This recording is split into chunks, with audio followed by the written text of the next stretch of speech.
लोकतंत्र का सबसे बड़ा मंदिर कहे जाने वाला संसद अब मंदिर ना रहकर अखाड़ा बन चुका है, जहां सत्ता पक्ष और विपक्ष के सांसदों के बीच में धक्का मुक्की और गिरना गिराना चल रहा है। इस देश की सत्ता में बैठा राजनीतिक दल लोकतंत्र और संविधान की धज्जियां उड़ा रहा है, लेकिन आरोप लगाए जा रहे हैं राहुल गांधी और कांग्रेस पर। दरअसल संसद परिसर में आज प्रदर्शन करते हुए जब राहुल गांधी और मल्लिकार्जुन खड़गे के नेतृत्व में विपक्षी सांसदों ने संसद के अंदर वो जा रहे थे, तो बीजेपी सांसद उन्हें रोकने लगे, जिसके चलते धक्का मुक्की शुरू हो गई। तभी भाजपा सांसद प्रताप सारंगी और मुकेश राजपूत इस धक्का मुक्की में गिर पड़े और उन्हें चोट आ गई।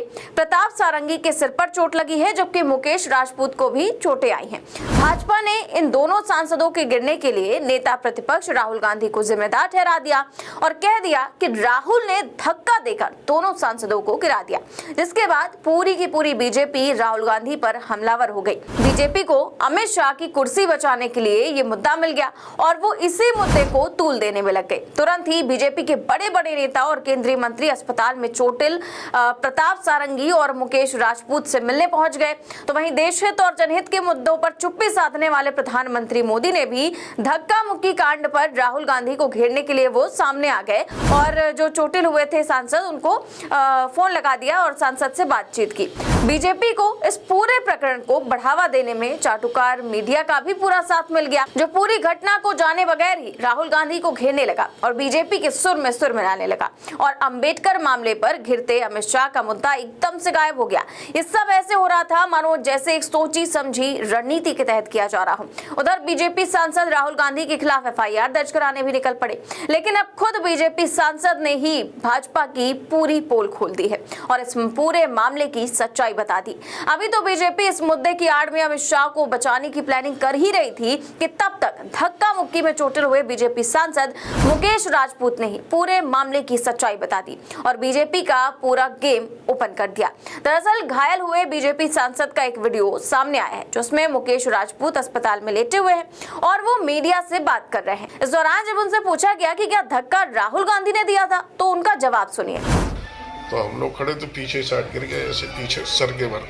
तो राहुल गांधी का धक्का लगा आप लोगों को या किसी और सहयोगी सांसद वगैरह जो थे? तो राहुल ही गांधी आगे थी और पीछे से धक्का आ रहा था, राहुल गांधी आगे थे। तो बीजेपी सांसद मुकेश राजपूत ने कहा कि राहुल गांधी आगे थे, धक्का तो पीछे से आ रहा था, यानी कि साफ है कि धक्का राहुल गांधी ने नहीं दिया है। अब बीजेपी सांसद मुकेश राजपूत का ये बयान बीजेपी की पोल खोलता हुआ नजर आ रहा है और प्रताप सारंगी के उन आरोपों की भी असलियत सामने लाता है, जिसमें उन्होंने कहा था कि उन्हें राहुल गांधी ने धक्का दिया था। दोनों चोटिल बीजेपी सांसदों के बयानों में ही अंतर होना ये दर्शाता है कि सारा प्रकरण बीजेपी ने अपने चाणक्य को बचाने के लिए किया है, क्योंकि बीजेपी भी जानती है कि बाबा साहेब का अपमान करने पर अमित शाह और बीजेपी पूरी तरीके से घिर चुके हैं और जिस तरीके से विपक्ष इस मामले को लेकर आक्रामक रवैया अपना रहा है और अमित शाह के इस्तीफे की मांग कर रहा है, उससे आने वाले दिनों में बीजेपी और शाह के लिए मुश्किलें और भी ज्यादा बढ़ सकती हैं। इसीलिए अपने नेता को बचाने के लिए बीजेपी ने ये पूरा खेल रचा और पूरे मामले से ध्यान भटकाने के लिए राहुल गांधी को ही कटघरे में खड़ा करने का प्रयास किया। हालांकि अब खुद बीजेपी सांसद ने ही पार्टी की पूरी स्क्रिप्ट बिगाड़ दी है। ऐसे में कांग्रेस के तमाम नेता इस वीडियो को शेयर करके बीजेपी के झूठ को एक्सपोज कर रहे हैं। वहीं इस पूरे घटनाक्रम पर कांग्रेस सांसद प्रियंका गांधी ने भी बीजेपी पर निशाना साधते हुए पूरे मामले की सच्चाई बताई है। प्रियंका गांधी ने अपनी आंखों देखी बताते हुए क्या कुछ कहा, बयान सुनिए। राहुल जी बी.आर. अम्बेडकर जी की फोटो लेकर शांतिपूर्वक जय भीम के नारे को बोलते हुए संसद में जा रहे थे। संसद में जाने से किसने रोका? आप देख लीजिए। हम इतने दिनों से प्रोटेस्ट कर रहे हैं, साइड में प्रोटेस्ट कर रहे हैं, जो भी आ रहा है जा रहा है, उसको पूरा रास्ता है। इन्होंने कुछ एकदम शांतिपूर्वक प्रोटेस्ट हुए, कितने दिनों से चल रहे हैं, रोज 10:30 से 11। आज पहली बार इन्होंने प्रोटेस्ट किया, सबको रोक दिया और उसके बाद धक्का मुक्की और ये गुंडागर्दी। और अब सिर्फ अमित शाह जी की खाल बचाने के लिए ये अब इन्होंने साजिश शुरू की है कि भैया ने किसी को धक्का मारा, ये वो। मेरी आंखों के सामने आप सब ने देखा होगा, खड़गे जी को धक्का मार के जमीन पे गिराया। उसके बाद एक सीपीएम के एमपी को धक्का मारा, उनके ऊपर गिरे, खड़गे जी के ऊपर।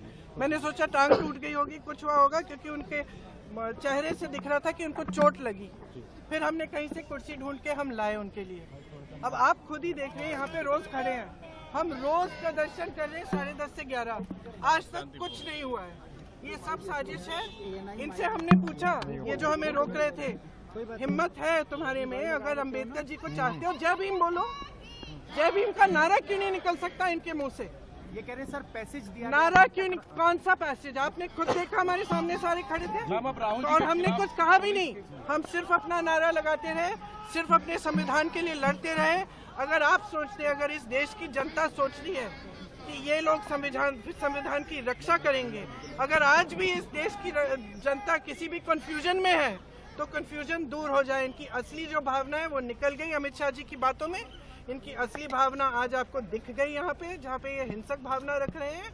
इनके मुंह से जय भीम निकल भी नहीं सकता। मैं इनको चैलेंज करती हूँ बीजेपी की एमपी से, यहाँ खड़े होके जय भीम बोले। तो प्रियंका गांधी ने कहा कि हम इतने दिनों से प्रोटेस्ट कर रहे हैं, एकदम शांतिपूर्वक प्रोटेस्ट चल रहा था, लेकिन आज पहली बार बीजेपी वालों ने प्रदर्शन किया, सबको रोक दिया और उसके बाद धक्का मुक्की और ये गुंडागर्दी की। मेरी आंखों के सामने खड़गे जी को गिराया धक्का मार के जमीन पर, और उसके बाद सीपीएम सांसद को भी धक्का मारा जिससे वो खड़गे जी के ऊपर गिरे।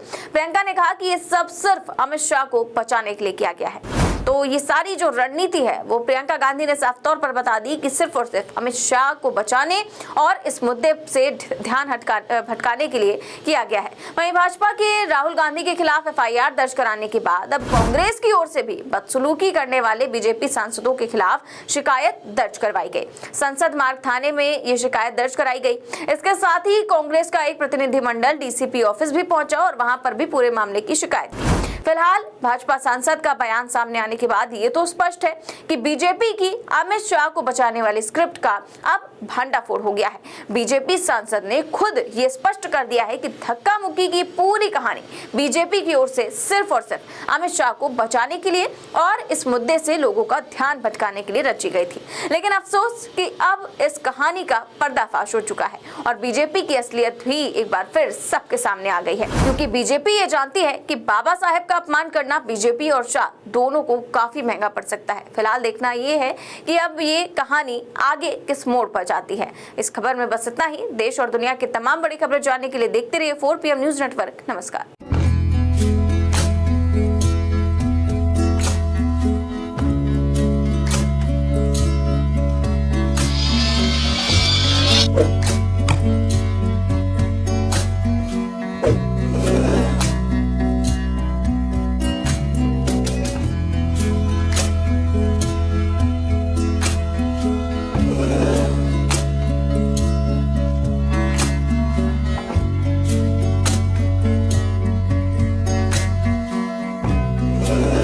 Thank you.